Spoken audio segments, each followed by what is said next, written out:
VP Singh এর জমানায় Mondal commission লাগু হওয়ার আগে পরে ভারতীয় রাজনীতিতে জাতপাতের যে ভূমিকা ছিল আজও কি তাই আছে, নাকি বদলে গিয়েছে জাতপাতের রাজনীতির চেহারা চরিত্র?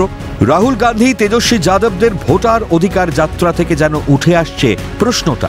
বিহারের রাজনীতি বরাবরই জাতপাত নির্ভর। 1990 সালে লালু প্রসাদ যাদবের উত্থান সমাজের পিছিয়ে পড়া জনগোষ্ঠীদের সমর্থনে। তারপরেও 1992 সালে হয়েছিল বাড়া গণহত্যা। মাওবাদীরা খুন করেছিল 37 জন ভূমিহারাকে। 1997 সালে লক্ষণপুর বাথে গণহত্যায় রণবীর সেনা খুন করেছিল 58 জন দলিতকে। তবু যাদব এবং অনগ্রসর সম্প্রদায়গুলোর মধ্যে অটুট ছিল লালু প্রসাদের ভিত। 2005 সালে নীতিশ কুমারের উত্থানও জাতপাতের রাজনীতির সূত্রে। কুর্মী নীতিশ জোট গড়েন কুশওয়াহাদের সঙ্গে। লালুর মুসলিম যাদব সমীকরণের পাল্টা হিসেবে গড়ে ওঠে নীতিশের লব কুশ ব্লক। বিজেপির উচ্চবর্ণের মূল অংশের সঙ্গে দলিত ও অর্থনৈতিকভাবে পিছিয়ে পড়াদের জোটবন্ধনে ক্ষমতায় এসেছিলেন নীতিশ। এবারের ভোটে কি ফ্যাক্টর হতে চলেছে সংখ্যালঘুরাও? শুক্রবার প্রধানমন্ত্রী নরেন্দ্র মোদী যখন গোয়ায় উন্নয়নমূলক নানান প্রকল্পের উদ্বোধনে, রাহুল গান্ধী, তেজস্বী যাদব তখন মুঙ্গেরে ভোটার অধিকার যাত্রায় গেলেন। মাদ্রাসাতেও, মাদ্রাসার ভেতরে বাইরে তখন ব্যাপক ভিড়। এক কথায় জমায় আওয়াজ উঠল, আসাদুদ্দিন ওয়েসিকে নিতে হবে জোট ইন্ডিয়ায়। हम लोग कितना, हम लोग 18% 19% है, जो कि डेटा छुपाएगी होगा। कम से कम हम लोग 20 से 22% होंगे। लोग सत्ता में आने के लिए पैदा लिए हैं।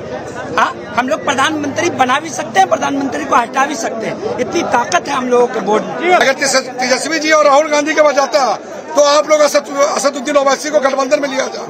महागठबंधन से गुजारिश है कि ओवैसी साहब को जल्द से जल्द महागठबंधन में शामिल किया जाए। नहीं लिया तो लेना पड़ेगा उनको। मुसलमानों का वोट है। জোট ইন্ডিয়ার সঙ্গে জোটবদ্ধ হয়ে বিহারের এবারের ভোটে লড়তে চেয়েছিল ওয়েসির মিম। সয় মেলেনি জোট ইন্ডিয়া থেকে। অনেকের ধারণা আসাদুদ্দিন ওয়েসির মিম নাকি বিজেপির বি টিম।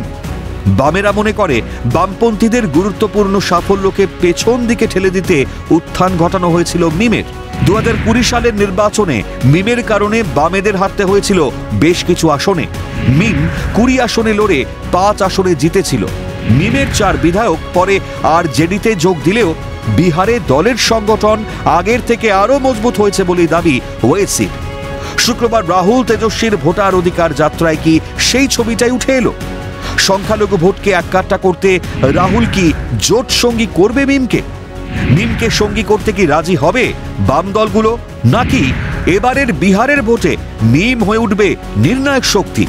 এবারের বিহারের ভোটে জাতপাতের পাশাপাশি উঠে আসবে সাম্প্রদায়িক সমীকরণ।